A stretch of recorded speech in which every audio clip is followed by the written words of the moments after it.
நீ யார்? அழுத கண்களுடன் என்னை காண வந்துள்ள காரணம் என்னவோ? இப்போதுதான் உனக்கு என்ன வேண்டும்? ஆராய்ந்து நீதி வழங்கிய மன்னரே, என்னையா நீ யார் என்று கேட்கிறாய்? சொல்கிறேன் கேள். உலகம் வியக்கும் வண்ணம் ஒரு புறாவுக்காக தன் உடலையே தந்த சிபி மன்னனை பற்றி நீ அறிவாயா? பசுவின் கன்றை தேர்காலிற்று கொன்ற தன் மகனையும் அதே தேர்காலிற்று கொன்றானே மனித சோழன், அவனை பற்றியும் நீ அறிவாயா? பெண்ணே, நான் கேட்டவனுக்கு இன்னும் நீ விடை கூறவில்லை. அதை விட்டு நீ வேற ஏதையோ கூறிக்கொண்டிருக்கிறாய். என் இழப்பின் அருமை தெரியாத மன்னனே, என் நிலைமை புரியாமத்தான் நீ இப்படி பேசுகின்றாயோ? நான் இதுவரை கூறிய பெருமை மிக்க சோழ மன்னர்கள் வாழ்ந்த புகார் நகரமே எண்ணூர். அவ்வூரில் பழியில்லா சிறப்பினை உடைய புகழ்மிக்க மாசுத்துவான் என்பவனின் மகன் கோவலன், அவனுடைய அன்பு மனைவிதான் நான். என் பெயர் கண்ணகி. ஓ, இப்போதுதான் புரிகிறது.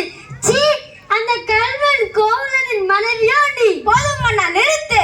போதும் பெண்ணே நிறுத்து. என் மன்னனை பேசுவதற்கு உனக்கு என்ன தகுதி இருக்கிறது? உனக்கு இங்க யார் கொடுத்தது இந்த உரிமையை? போதும், நீ நிறுத்து. உனக்கும் உன் மன்னருக்கும் என் கணவர்கள் பேசுவதற்கு என்ன தகுதி இருக்கிறது?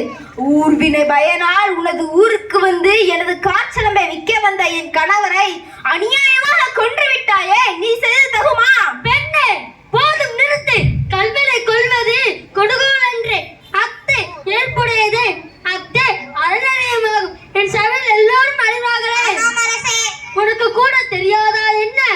அறநிலை தவறிய மன்னனே, தவறு இலத்தியர்களை தண்டிப்பது அறம் என்று எனக்கும் தெரியும். அதை நானும் அறிவேன்.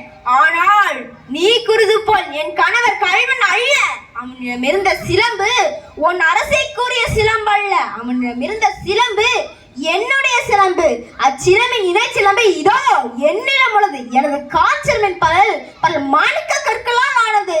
பெண்ணே, நீ சொல்வது உண்மை என்று என் அரசிற்குரிய சிலம்பே பல முத்துக்கள் ஆன்றோன் இருந்த நவைதனிலே நான் எல்லோருக்கும் உணர்ந்துகிடுவேன்.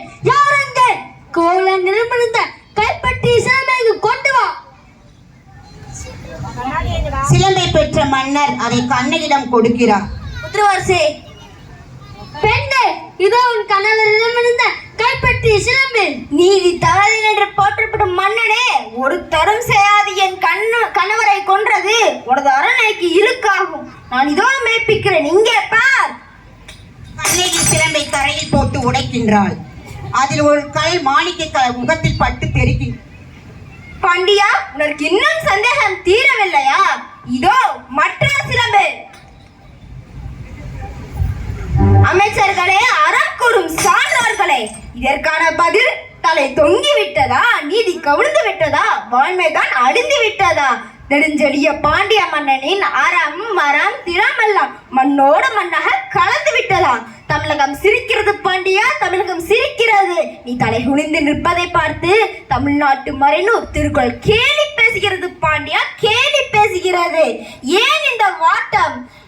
நீதி வழங்கும் செய்தி கேட்டு ஆணை சேனை ஆயிரம் எதிர்த்து வந்தால் செம்மையாக வழிநடத்தும் உன் வீரம் தான் எங்கே? கம்பீரம் தான் எங்கே?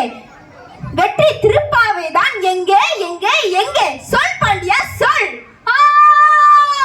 தவறளித்து விட்டேனே.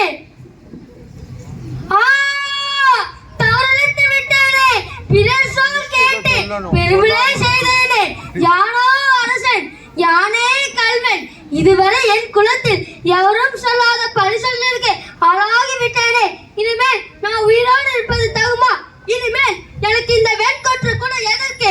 இந்த செங்கோலும் தான் எதற்கு? இனிமேல் எனக்கு வாழ்வுனா இதோடு முடியாது. என் மன்னன் இருந்த பரமே எனக்கு என்ன வாழ்வுண்டு? நானும் அழிகிறேன்.